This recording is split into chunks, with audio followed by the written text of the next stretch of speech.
네, 오늘 오전에 하나님 말씀 보도록 하겠습니다. 요한복음 4장 39절부터 42절까지 보겠습니다. 네, 다 찾으셨습니까? 제가 받들어 읽도록 하겠습니다. 그 성읍에 많은 사마리아인들이 그 여인의 말로 인하여 주를 믿었으니 그녀가 증거하기를 그분은 내가 행한 모든 것을 내게 말씀하셨다고 함이더라. 그때 사마리아인들이 주께 와서 자기들과 함께 머무시기를 간청하니 거기서 이틀을 머무시더라. 주의 말씀으로 인하여 믿는 사람들이 더욱 많아지니 사람들이 그 여인에게 말하기를 우리가 믿는 것은 이제는 네 말 때문이 아니라 우리 자신이 들어서 이분이 참으로 그리스도 곧 세상의 구주이심을 알았기 때문이라고 하더라. 유대인들이 말하는 것하고는 좀 많이 다르죠. 자, 오늘 이 말씀의 제목은 진정한 회심이라는 제목으로 말씀을 전하도록 하겠습니다. 자, 이 참으로 믿는 자를 찾아보기 어려운 시대를 살아가면서 우리가 주님을 생각하면 가장 먼저 생각나는 것이 무엇일까요? 주님의 말씀을 우리가 한번 생각해 본다면 아마 주님의 탄식어린 말씀이 먼저 생각날 것입니다. 참으로 믿는 자를 보겠느냐예요. 왜 이런 말씀을 하셨을까요? 이처럼 교회도 많고 교회 다니는 사람들도 넘쳐나는데 근데 이들 모두 하나님을 믿는 사람으로 안 보이기 때문이에요. 하나님을 믿는다고 하는 사람들이 진리를 실행하지 않습니다. 열정도 없고 믿음의 실행이 보이지 않아요. 자, 우리 믿음의 결과는 혼의 구원인데 그러면 믿음의 실행은 누구에게서 나타나죠? 혼의 구원을 받은 사람들에게서 나타나야 되는 거죠. 베드로전서 1장 8절에는 너희가 그를 보지 못하였으나 사랑하며 지금도 그를 보지 못하나 믿고 있으며 또 말할 수 없이 영광으로 가득 찬 기쁨으로 즐거워하나니. 근데 구원받은 사람들에게서 기쁨으로 가득 차서 즐거워하는 모습이 안 보인다 이거예요. 뭐 진리를 그냥 지식적으로 알라고 하신 것이 아닌데 근데 우리들의 얼굴에서 이 즐거워하는 모습들이 안 보인다는 거예요. 언제부턴가 사랑도 믿음도 열정도 다 식어버린 거예요. 그리고 점점 요식행위가 되어갑니다. 뭐 교리적으로 모르는 것도 아니고 바른 성경도 있고 바른 가르침도 있습니다. 성경적 설교를 듣고 있는데도 불구하고 하나님의 말씀을 내 자신에게 적용시키지를 못합니다. 자, 그렇다면 그것을 믿음이라고 할 수 있을까요? 믿는다고 하는데 믿음이 실행이 안 돼요. 그렇다면 그것을 믿음이라고 할 수 있겠는가 하는 겁니다. 지금 구원을 말하는 건 아니에요. 구원받은 이후에 지금 삶을 말하고 있는 겁니다. 야고보서 2장 20절에는 믿음이 어떻게 그 행함과 더불어 작용하였으며 믿음이 행함으로 온전케 되었음을 네가 보느냐. 왜 믿음이 행함과 더불어서 작용하는 것이 보이지 않는가 하는 거죠. 참 모순이죠. 하나님의 말씀을 믿는데 실행이 안 된다는 거예요. 자, 이것을 참 믿음이라고 할 수 있을까요? 자, 주님께 이런 믿음을 보여드리고 싶습니까? 그렇지 않을 거예요. 아마 여러분은 내 자신을 믿을 수 없는 존재라는 데는 아마 동의할 거예요. 동의는 하지만 실제적인 삶은 아마 여러분 머리에서 나오는 대로 생각하고 결정하고 살 것입니다. 이것이 모순이다 이거예요. 사람은 믿을 수가 없다고 주님의 오실 날이 가까워져 오고 있다고 말은 그렇게 하는데 의지하는 것은 주님이 아니고 인간이라는 거예요. 뿌리 깊은 마음의 소망은 그냥 세상뿐이에요. 왜 이렇게 제가 말을 하는지 아십니까? 주님을 맞이하는 그런 모습들이 잘 안 보이니까 그래요. 어떤 때는요, 말씀이 꿀송이 같습니다. 근데 말씀이 양식이라고 말을 하면서 그 말씀을 먹지 않으려고 하고 심지어는 그 먹은 말씀을 토해내 버리기도 합니다. 뭐 어떤 교회에서 일어나는 일인데요. 아나니아와 삽비라보다도 더한 자들이 있습니다. 자신들이 드린 헌금을 찾아가겠다고 행패를 부리는 자들도 있다 해요. 그런 사람들은 말씀을 토해내는 사람들이죠. 우리는 매주일 말씀을 배우고 설교를 듣습니다. 그래서 들을 때는 아멘으로 받아들이는데 돌아서면 잊어버려요. 이게 현실일 것입니다. 듣고 배운 말씀에 몇 %나 실생활에 적용하면 살 것인가? 이 믿음과 실행이 좀 따로 논다는 거죠. 그렇다고 여러분들이 뭐 세상 것들을 추구하며 사는 것도 아닌데, 만일에 여러분들이 세상 것들을 추구하고 살았다면 뭔가 얻은 게 있을 겁니다. 그것으로 약간의 위안도 얻을 수가 있을 것입니다. 여러분의 마음은 말씀을 따라 살기를 원하고 또 그것을 추구하고 있으면서도 거기서 무엇을 얻고 있는가 하는 거예요. 지금 그것을 묻고 있는 거예요.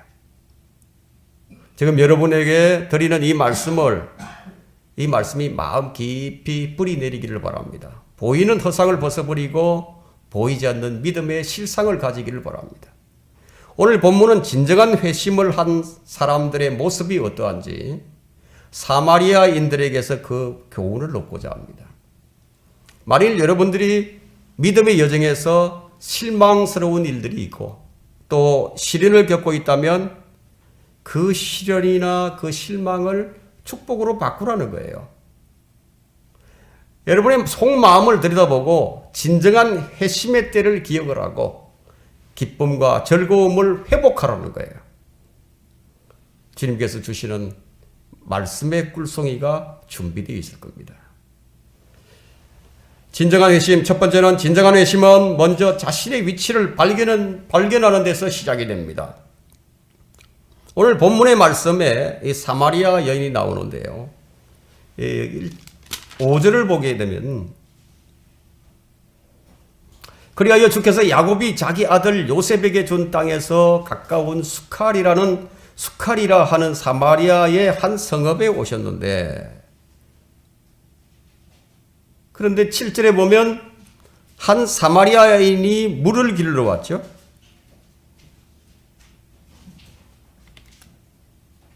그리고 9절에 보면 그때 사마리아 여인이 주께 말씀드리기를 유대인인 당신이 어떻게 사마리아 여자인 나에게 마실 물을 달라고 하시나이까? 라고 하니 이는 유대인들이 사마리아인들과는 교제가 없기 때문이더라. 자, 유대인의 입장에서 볼 때는 이 사마리아인들은 상종할 수 없는 대상입니다. 서로 교제가 없어요. 교제를 안 한다는 거예요.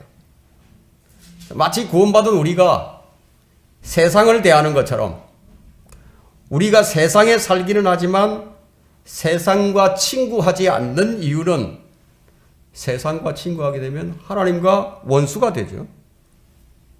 유대인들도 사마리아인들을 이처럼 여겼다는 거예요. 사람 취급을 하지 않았어요. 그런데 유대인이신 주님이 사마리아를 찾아서 사마리아 여인과 대화를 나누신다? 이건 상상도 할 수 없는 일이에요. 주님께서 사마리아인과 같은 우리를 찾아주신 거예요. 상상도 할 수 없는 일이 일어났습니다. 자, 우리는 우리 자신이 어떤 위치인가를 겸손한 마음으로 돌아볼 필요가 있습니다. 사실 우리는 멸망당해서 지옥으로 들어가야 마땅할 자였죠. 이게 우리 원래 위치입니다.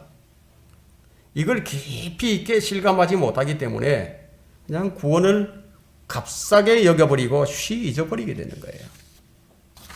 오늘 우리는 주님께서 주시는 말씀 가운데서 먼저 여러분들이 처절한 죄인의 위치를 발견해야 한다는 거예요. 오늘 이 말씀의 제목과 같이 진정한 회심의 결과는 단순히 마음만 돌이키는 것이 아니라 행동으로 나타났다는 거예요. 이것이 진정으로 돌이킨 결과입니다. 죄를 모르는 사람이 어찌 감사를 알겠습니까? 어떻게 사랑을 알겠습니까? 죄를 모르는 사람이 어떻게 은혜를 알고 어떻게 경배를 알겠습니까?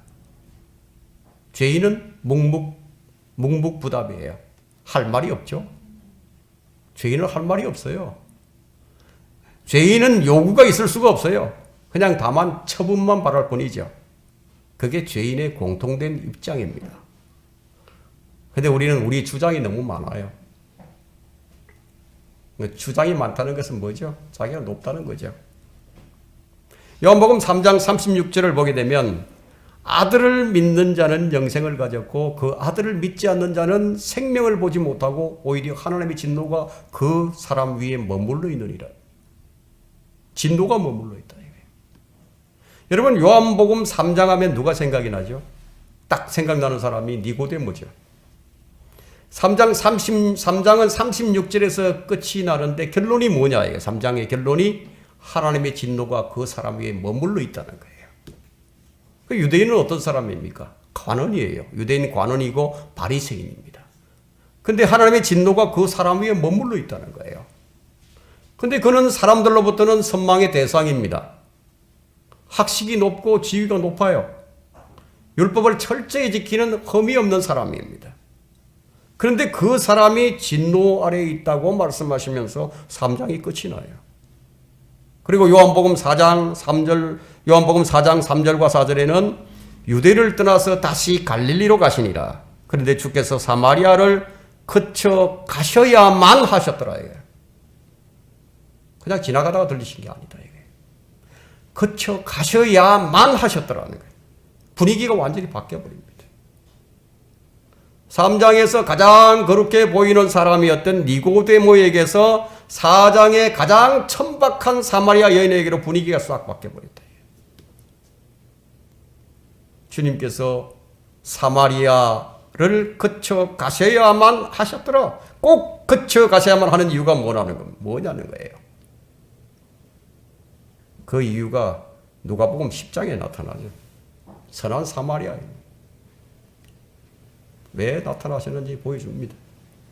허물과 죄들 가운데서 죽은 구원받지 못한 우리 같은 이방인들을 구원하시기 위해서 지금 여행을 하셔야만 하셨던 겁니다. 그래서 이방인인 우리에게는요, 오히려 요한복음 4장이 3장보다 더 친근하게 다가옵니다.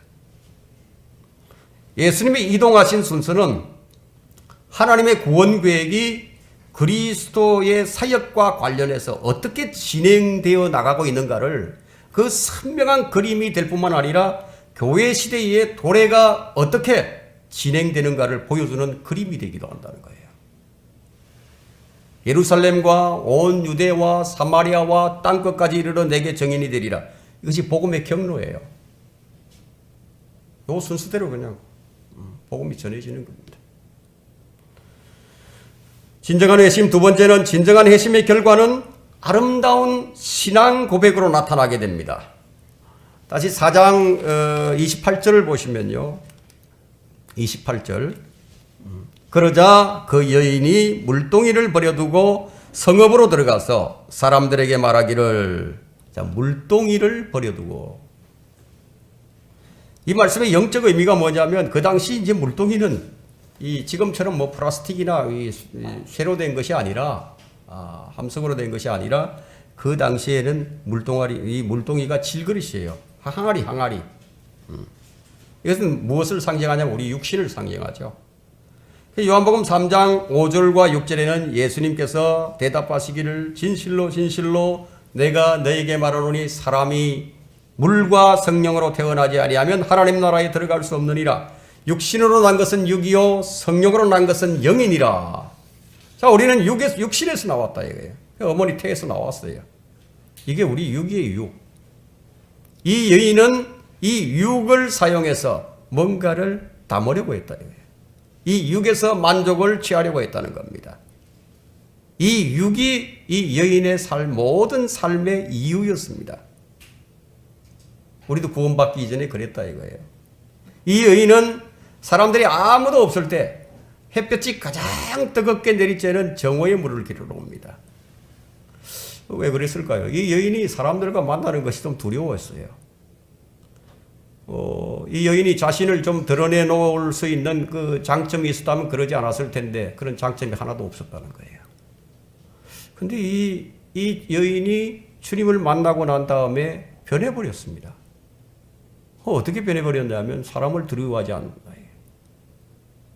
그 사람들 속으로 뛰어가는 거예요. 사람들 속으로 들어가서 주님께서 나를 받아주셨다는 거예요. 담대해졌어요, 이제. 그래서 사람들이 왜 두려워하죠? 왜 사람을 두려워하죠? 왜 자꾸만 두려워하느냐, 이거예요. 여러분, 구원받고 난 이후에 왜 두려워하죠? 하나님의 아들들의 위치가 얼마나 영광된 위치인 것인가를 잘 모르기 때문에. 그래서 자꾸만 뭔가 잃어버릴 것만 같고요. 그 사람들이 두려워요. 진정으로 주님을 만난 것인가? 왜 감사가 없고 기쁨이 없느냐는 거죠. 진정을 만났다면. 왜 감격이 없고 무미건조하느냐 이거예요. 그 구속의 가치를 잘 모르기 때문이에요. 감사도 없고 넘치는 은혜도 모르고 누구로 말미암아 구원받았는가? 이것을 우리가 생각을 해야 되겠죠. 주님께서 우리의 저주를 대신해 주셨습니다. 자, 주님을 만나고 복음을 들었던 이 사마리아인들의 반응이 어떻습니까? 어떤 반응이 일어났습니까? 우리는 여기서 복음의 능력이 어떤 것인가를 발견할 수 있습니다. 42절 다시 볼까요? 42절, 4장 42절에 사람들이 그 여인에게 말하기를 우리가 믿는 것은 이제는 네 말 때문이 아니라 우리 자신이 들어서 이분이 참으로 그리스도 곧 세상의 구주이심을 알았기 때문이라고 하더라. 이들은 복음을 듣고 세상의 구주라고 말을 하고 있는 거예요. 이게 놀라운 표현입니다. 세상의 구주다 이거예요. 이것이 주님을 만난 사람들의 진정한 고백입니다. 근데 그것으로 끝나지 않아요. 이 사람들은 주님과 함께 하기를 원하고 있습니다. 구원받은 사람의 특징이 여기서 나온다는 거예요. 근데 요즘은 이런 사람들이 안 보입니다. 40절 볼까요? 40절에 그때 사마리아인들이 주께서 자기들과 함께 머무시기를 간청하니 거기서 이틀을 머무시더라. 주님은 딱 이틀을 머무시고 그것을 다시 떠나 갈릴리로 가시는 거예요. 사마리아로 가셔야만 하셨더라 그렇게 말씀하시고 여기서 딱 이틀을 머물고 가신다. 어떤 의미가 있는 거예요? 주님은 교회 시대가 2000년 동안 2000년이 지나면 종결될 것을 말씀해 주시 그런 의미가 있는 거예요. 2000년으로 종결되고 다시 유대인 중심으로 되돌아갈 것을 그렇게 그것을 의미하고 있다는 겁니다. 주님께서는 하루가 천년 같고 천년이 하루 같은 것을 잊지 말라고 하셨는데 이틀 기간 동안 이방인들이 구원을 받고 그리스도 안으로 들어오고 그리스도께서도 그 안으로 들어가서 사신다는 거예요. 이렇게 하기를 벌써 우리는 2000년이 지났어요. 2000년이 지나버린 겁니다. 그렇다면 지금이 어느 때인지 여러분들이 잘 아실 겁니다. 교회 시대는 이틀이면 끝나게 돼 있다 이거예요. 교회 시대가 끝남과 동시에 예수 그리스도의 공중 재림이 있게 되고 교회가 들려 올라간다는 거예요. 그리고 어린 양의 혼인식을 치르게 됩니다. 이틀이 지나고 셋째 날에 무엇이 있었습니까? 셋째 날에는 카나의 혼인식이 있었어요. 셋째 날에 무엇이 있었다고 말하고 있느냐 하면 2장에서 카나의 혼인식이 나오죠. 그래서 우리가 이처럼 성경을 읽으면서 뭐 이틀이라든가 아니면 셋째 날이라든가 이런 말들은 그냥 무심코 지나치지 말고 주위에서 살펴보고 그 한마디 한마디가 깊은 내용을 담고 있다는 것을 깨달아야 된다는 거예요. 그리고 놀라워야 된다. 주님은 거기서 그 길을 떠나셨습니다. 아버지의 뜻에 주님은 늘 깨어 계셨습니다. 그분은 육신의 편안함을 추구하지 않으셨어요. 철저하게 아버지 뜻에 순종하는 삶을 사셨어요. 사람들은 그런데 어떻습니까? 편안할 때나 괴로울 때나 자기 뜻에 따라서 살죠. 자기가 시작하고 자기가 끝내버립니다. 자, 우리 문제가 뭐냐 하면요. 그래서 우리 혼을 사용하고 있다는 거예요. 겉으로 볼 때는 근데 혼을 사용하더라도 똑같아 보입니다. 마치 성령의 역사가 마귀의 역사하고 비슷해 보이듯이 하나님을 섬기는 것이 그건 똑같아 보인다는 거예요. 영으로 섬기는 것이나 혼으로 섬기는 것이 그 비슷해 보인다는 거예요. 섬김 그 자체는 잘못된 것은 아니지만 그 무엇으로 섬겨야 하느냐는 얘기예요. 그리스도와 함께 영과 진리로 생명의 새로움 가운데서 그리스도의 생명으로 섬겨야 하는 거예요. 근데 어느덧 감격이 사라지기 시작합니다. 혼적인 섬김이라면, 우리의 섬김이 혼적인 섬김이라면 이 교회는 다른 종교성을 가진 집단과 하등 다를 바가 없게 되어버립니다. 우리는 이 문제에 있어서 깨어 있어야 한다는 겁니다.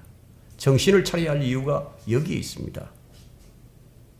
이방인들이 제사하는 것은 하나님께 드리는 게 아니에요. 마귀들에게 하는 것이지. 얼마든지 우리는 성령으로 시작했다가 육신으로 끝나버릴 수도 있기 때문이에요. 우리가 주님을 섬길 때 주님께서 이 교회를 붙드시고 이끌어 가실 것을 믿으면서 우리는 주님 한 분만을 바라보는 깨어있는 성도들이 되어야 한다는 겁니다. 교회의 문제는요, 밖에서 바람이 불어오는 것보다 안에서 부는 바람이 더 큰 문제예요. 겉으로 볼 때는 하나 된 것 같아 보이지만 속으로는 분절이 일어난다는 거예요. 우리는 작은 모임이지만 모든 것을 할 수 있는 능력을 갖추고 있어요. 그러나 교회가 연합하지 못하면 능력을 가지고도 아무 일도 할 수 없게 됩니다. 처음에는 아무것도 아닌 것처럼 보이는 작은 바람도 점점 세력을 키워서 폭풍을 만들어낼 수도 있는 거예요. 주님은 교회가 어떻게 해야 할지를 말씀해 주셨는데 고린도전서 10장 10절에 말씀하셨어요. 너희 모두는 같은 것을 말하고 또 너희 가운데 분열이 없게 하여 같은 생각과 같은 판단으로 온전히 연합하라. 온전히 연합하라. 교회는 분열이 없어야 한다는 거예요. 연합이에요. 진정한 회심 세 번째는, 진정한 회심은 그리스도인의 정인되게 하는 능력으로 나타나게 됩니다.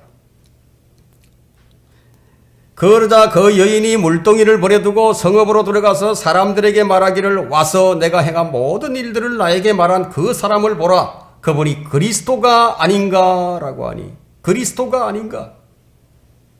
한 여인의 회심. 여러분들은 물동이를 버렸습니까? 엄청난 변화가 일어난 거예요. 물동이를 버렸다. 이게 진정한 회심이에요. 담대하게 주 예수 그리스도를 증거하고 있습니다. 죄로부터의 자유를 가볍게 여기지 마세요. 우리가 값없이 구원을 받았다고 해서 그 구원을 가볍게 여기지 말라는 거예요. 주님께서는 우리의 구원을 위해서 엄청난 대가를 치르셨어요. 왜 능력 있는 정인이 되지 못하는가 하는 거예요. 주님께서 어떤 대가를 치르셨는지 그냥 잊어버렸기 때문에. 주님은 가시면류관을 쓰셨죠. 손과 발을 못 바뀌셨죠. 옆구리에는 깊이 찔림을 받는 고통과 모욕과 멸시를 다 받으시고 죽으셨어요. 그리고 그분의 혼은 지옥까지 내려가셨어요. 누구 때문이에요? 나 때문이에요. 나 때문이에요. 누구 때문도 아니고 나 때문이다 이게. 우리가 믿음으로 구원을 믿음으로 구원을 은혜로 받았지만 바로 우리가 아닌 우리가 아니고 나라 이거예요. 나의 죄가 주님을 거기까지 경험하게 하는 거예요. 그런 대가를 치르신 주의 은혜를 발견하지 못하면 어찌 진정한 감사가 나올 수 있겠습니까? 돌이켜 우리가 한번 생각을 해보세요. 우리는 이미 끝난 존재들이었어요. 다시 한번 간곡하게 말씀드리지만 우리는 우리를 위해서 살 수 있는 그 근거는 이미 끝이 났다 이거예요. 진정한 회심은 주 예수 그리스도를 사는 것으로 나타납니다. 그분을 증거하는 것으로 연결이 되어 갑니다. 이 여인이 회심하고 주님을 전가하고 있죠. 그랬더니 사람들이 뭐라고 얘기하고 있습니까? 사람들이 하는 얘기가 그것이 42절인데요. 사람들이 그 여인에게 말하기를 우리가 믿는 것은 이제는 네 말 때문이 아니라 우리 자신이 들어서 이분이 참으로 그리스도 곧 세상의 구주이심을 알았기 때문이라고 하더라. 여기 놀라운 사실이 하나 있다 이거예요. 자, 우리가 그게 뭐냐면 우리가 주님을 전가하죠. 주님을 전가하면 사람들이 처음엔 우리 말을 들어요. 자, 우리 말을 듣다가 이제 놀라운 일이 일어나는 겁니다. 그 말, 우리가 전하는 그 말에 그 말씀에 역사하시는 성령을 통해서 그 사람이 주님을 만납니다. 그러면 놀라운 변화가 일어난다. 그때 사람들의 반응이 어떻게 나타나느냐? 이제 네 말 때문이 아니라 우리 자신이 들어서 이분이 참으로 그리스도 곧 세상의 구주이심을 알았기 때문이라. 이런 반응으로 나오는 거예요. 이런 반응이 없는데 무슨 회심이에요 그게?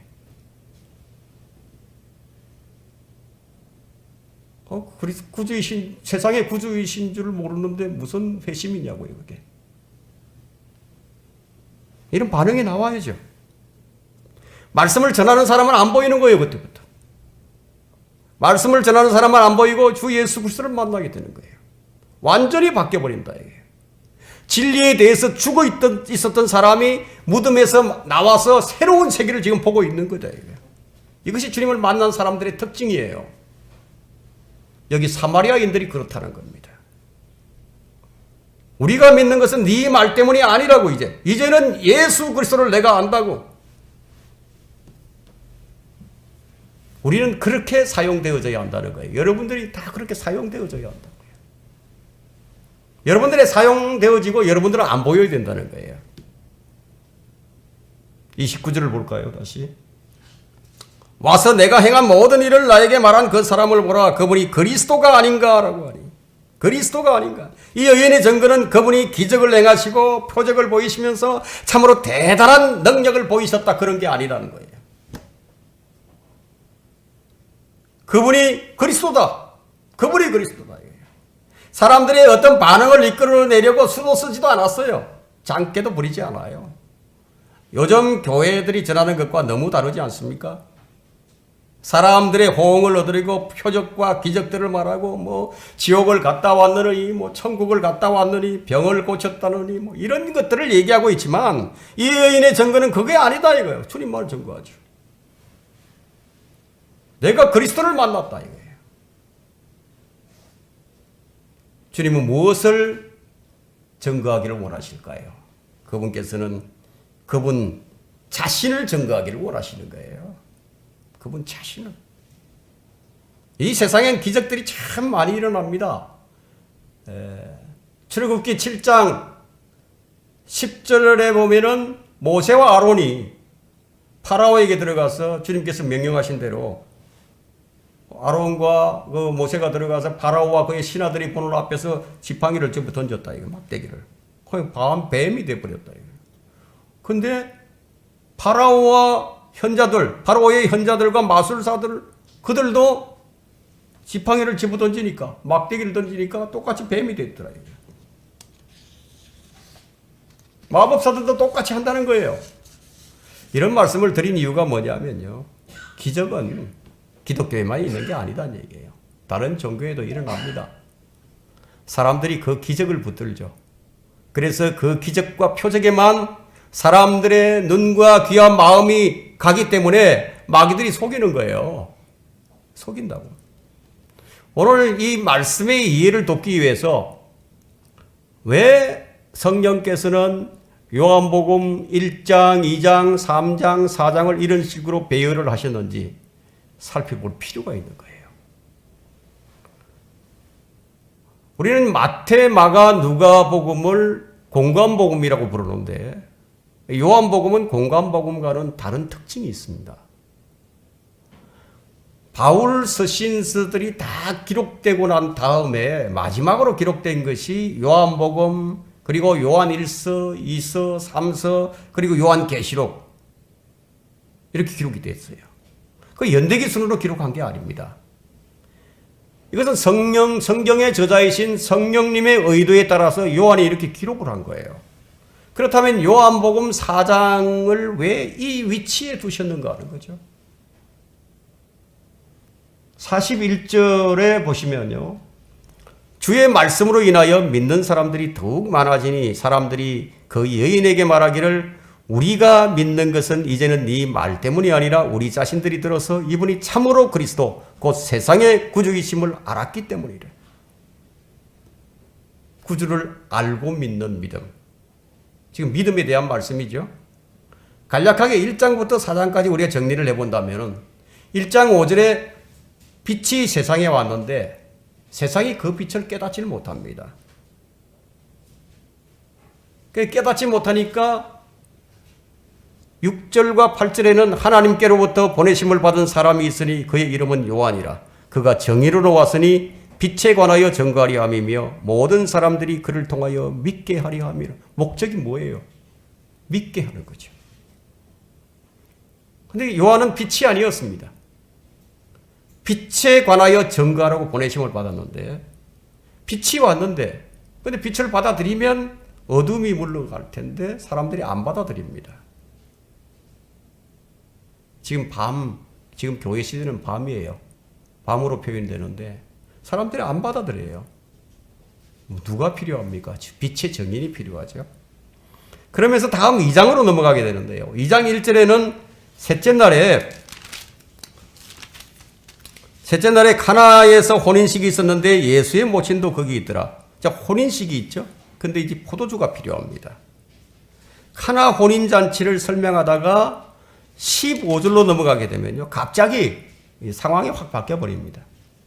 노끈으로 채찍을 만들어 그들 모두를 양과 소와 함께 성전에서 몰아내고 또 환전상들의 돈을 쏟고 상들을 뒤엎으시며 그리고 16절에는 비둘기 파는 자들에게 말씀하시기를 이것들을 여기서 가져가라. 내 아버지의 집을 장사하는 집으로 만들지 말라고 하시더라. 성전을 깨끗하게 청결케 하십니다. 그 다음에 이제 3장으로 넘어가서 니고데모가 등장하게 되는데 3장 1절에 니고데모라 하는 바리새인이 있었으니 유대인이 관원이라. 왜 지금 1장부터 3장까지 이렇게 나열을 했을까요? 4장이 되기까지는요. 믿음이라는 단어가 안 나와요.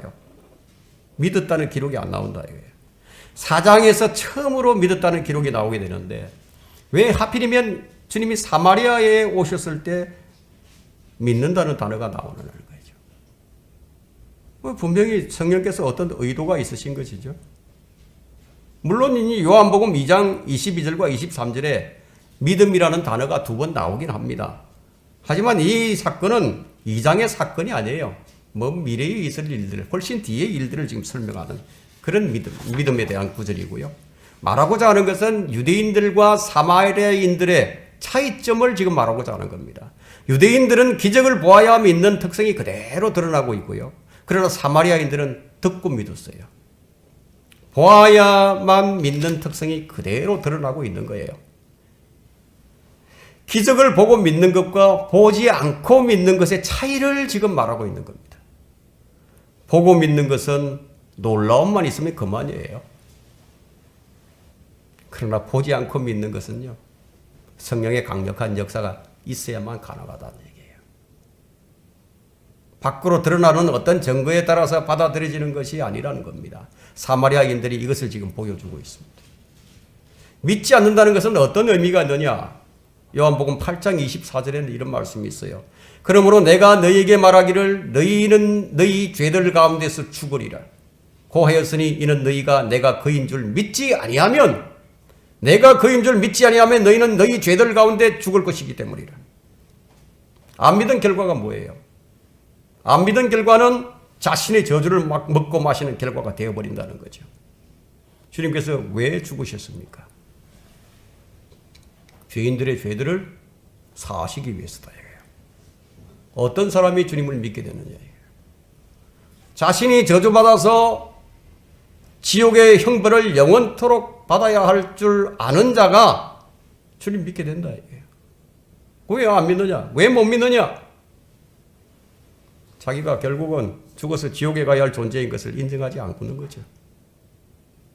주님이 죽으신 것은 자신과는 아무런 상관이 없다고 생각하기 때문에, 쉽게 표현하면 당신이 영원히 저주를 받아야 할 존재라는 것을 인정하지 않기 때문에 못 믿는다는 거예요. 그냥 한번 아파보세요. 아주 심하게 한번 아파보시라고. 고통이 참기 어려우면 더 이상 집에 못 있어요. 아무리 고집불통인 사람도 너무너무 아프면 의원을 찾아가죠. 병원을 간다 이거예요. 자신의 죄의 문제가 얼마나 심각한 것인 줄 모른다면 주님을 향해서 주님의 이름을 부르며 구해달라고 하겠습니까? 자신의 죄의 문제가 정말 심각해지면 주님을 향해서 마음을 열고 주님 부를 거예요. 근데 죄의 심각성을 몰라요. 대충 이러다가 낫겠지. 이러다가 괜찮겠지. 제가 30년 전에 죄의 문제로 고통을 당할 때요, 중요한 게 하나뿐이었습니다. 이 죄의 문제를 내가 어떻게 해결해야 하냐. 이 죄의 문제를 해결하기까지는 아무것도 할 수 없었어요. 딱 100일이 조금 넘게 걸렸습니다. 해볼 거 다 해봤어요.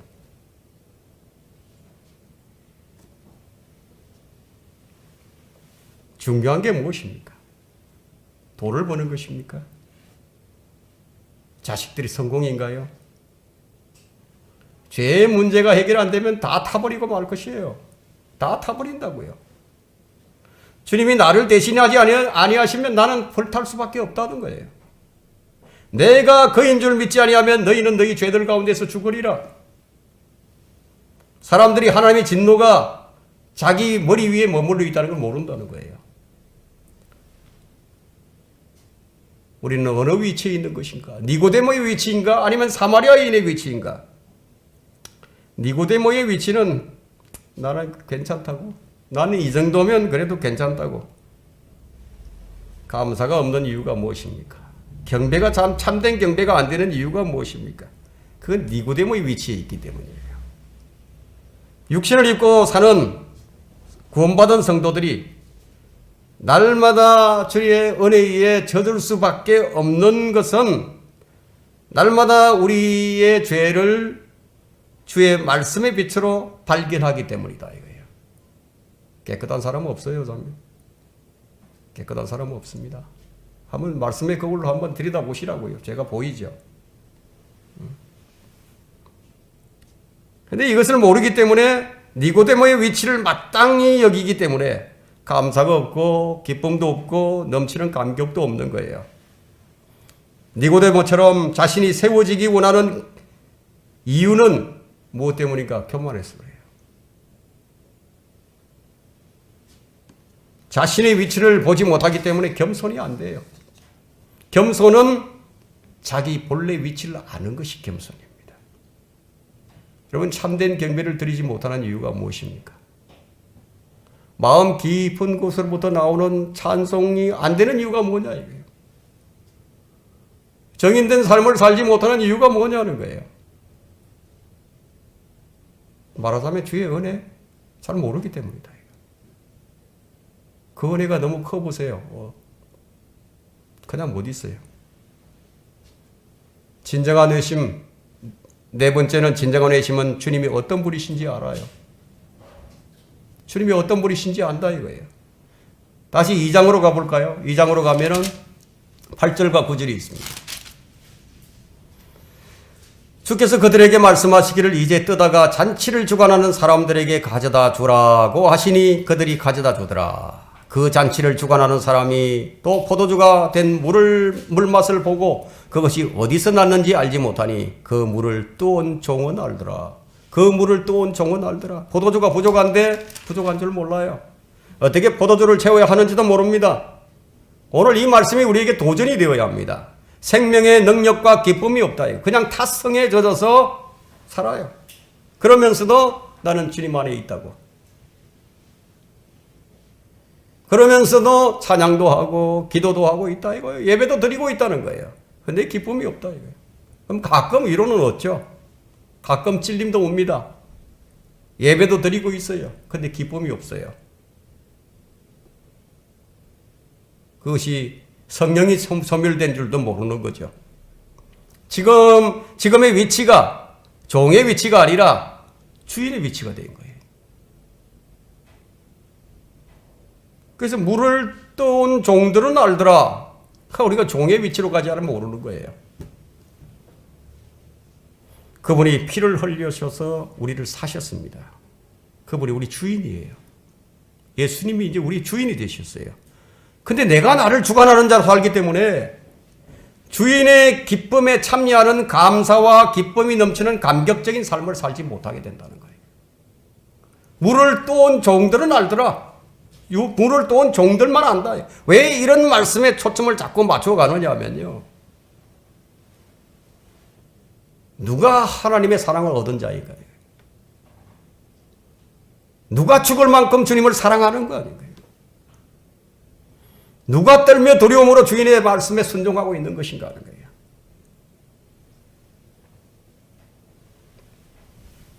그 다음은 이제 주님께서 가나의 혼인잔치에 기적을 일으키신 다음에 성전으로 가세요. 성전으로. 거기서 장사꾼들을 다 몰아내시는 거예요. 우리 몸은 성전이죠. 장사꾼은 뭡니까? 장사꾼은 목적이 이익을 남기는 데 있다. 관심이 거기에 있죠.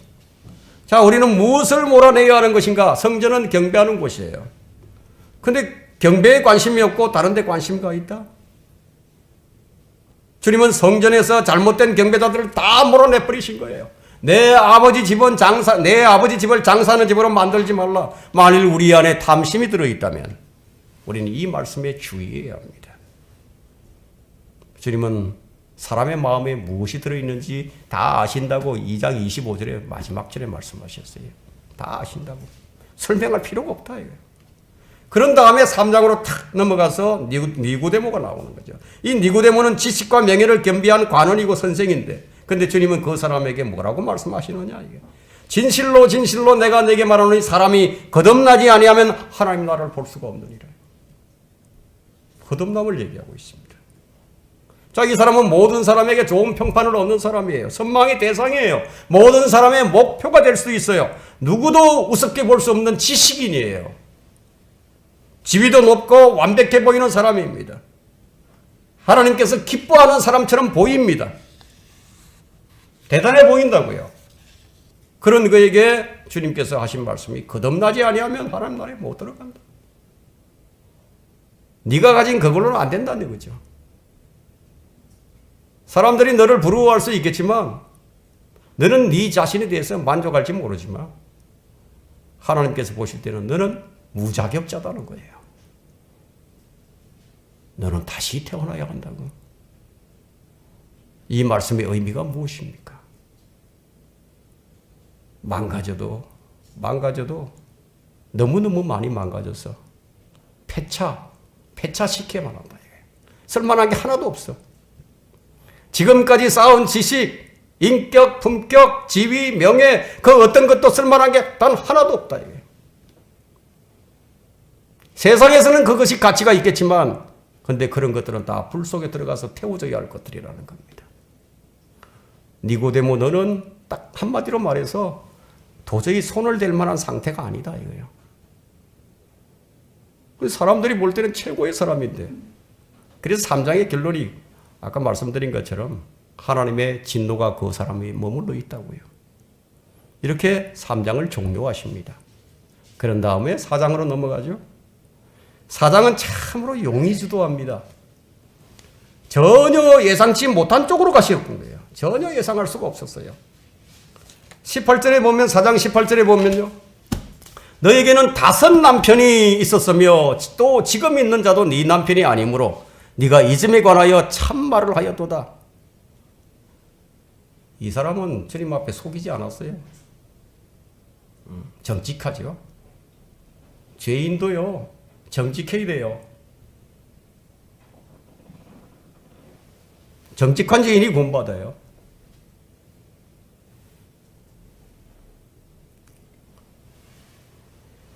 이 여자가 도대체 어떻게 살았기에 사람을 만나는 것을 꺼려하고 있을까요? 아니 좀 어떻게 살았기에? 요즘 세상이라면 별로 문제가 안 되죠. 요즘 세상이라면. 요즘은 인권 시대라서 아무 문제가 없어요. 속으로는 별 욕을 다 할지 모르지만 겉으로는 살인자도 인권을 보장하는 시대이기 때문에 사람을 차별하면 절대 안 되니까. 근데 어쩌죠? 하나님은 차별하시는데. 차별도 이만저만이 아니에요. 사람들과는 정반대. 높임을 받아야 할 사람에게는 너는 거듭나야 한다고 말씀하시고 완전히 개 같은 사람에게는 어떻게 하셨습니까? 주님께서 니고데모에게는 말씀을 많이 안 나누셨는데 이 개 같은 사마리아인에게는 말씀을 많이 하신 정도가 아니라 아주 친절하게 아주 구체적으로 그리고 안내를 해 주시는 거예요. 넘어질까 봐 붙들어 주시고 얼굴을 마주 대하면서 이끌어 가시는 거예요. 주님 바로 이런 죄인들을 구원하기 위해서 오셨어요.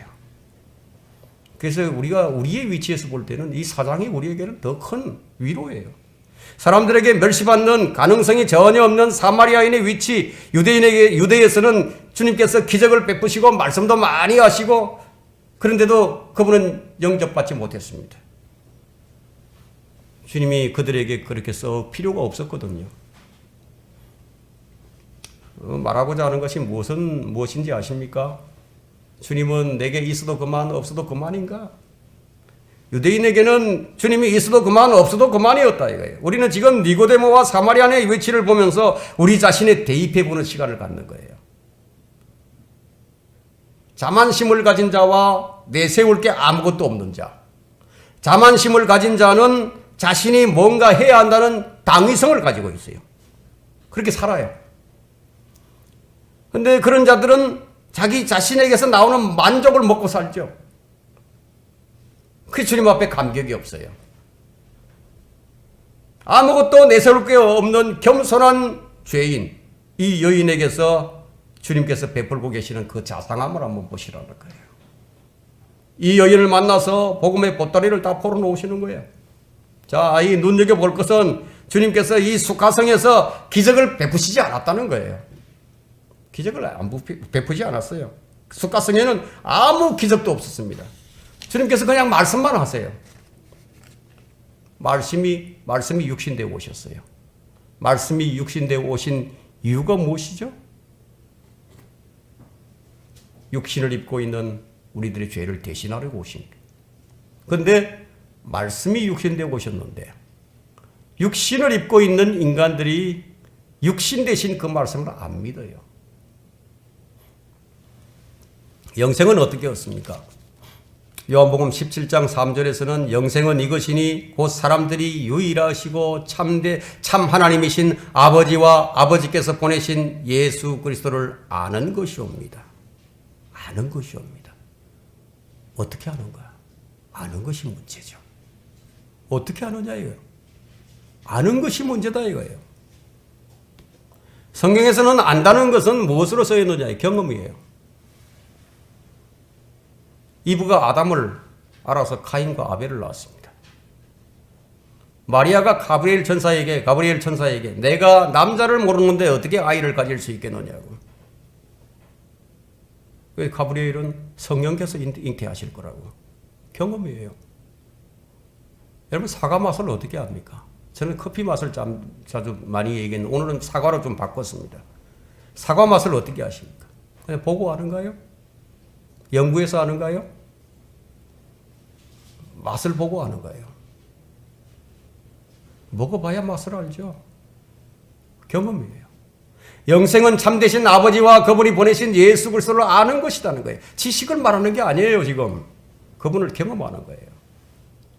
주님을 아는 자는요 그 맛을 알죠. 그 맛을 잊을 수가 없어요.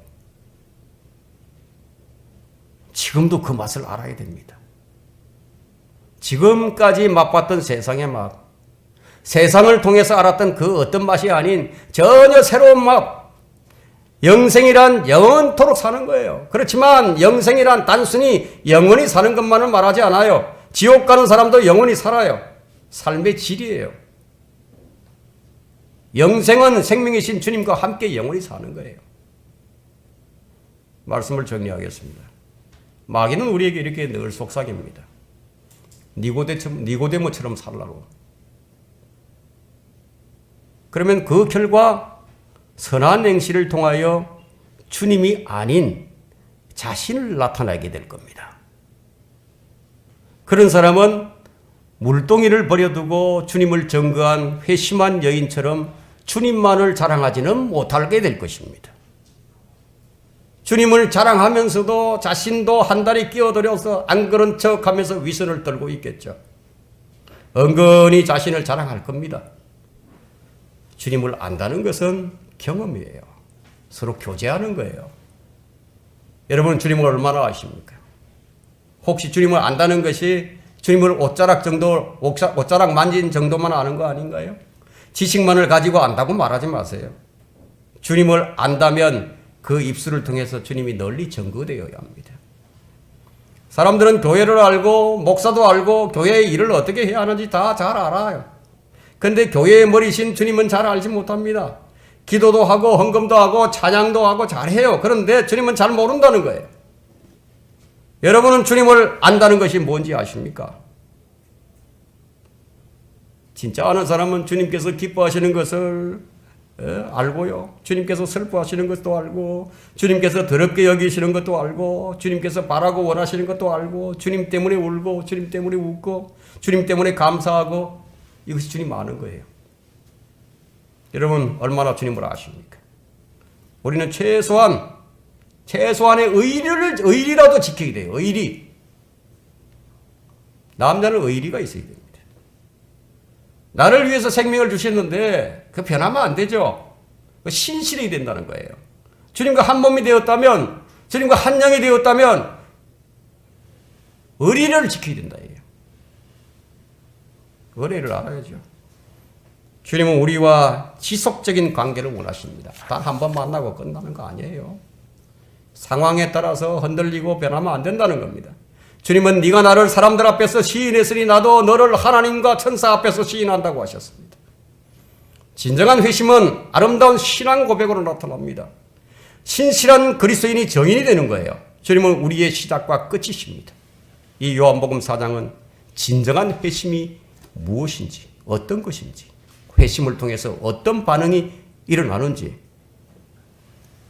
교회 시대에 막을 내리는 이 시점에서 이 말씀이 무엇을 위해 주신 것인가 깊이 생각하면서 주님과의 깊은 교제, 주님과의 동고동락이에요. 주님이 나의 모든 것이 되셨다. 이것이 나의 증거가 되어야 한다는 겁니다. 자신의 모든 이해 타산을 다 버리고 회심한 여인과 같이 물동이를 내버려두고 주님 한 번만을 사랑하고 자랑하는 아름다운 고백이 우리 삶의 현장에서 좀 더 구체적으로 제시되어야 할 것입니다.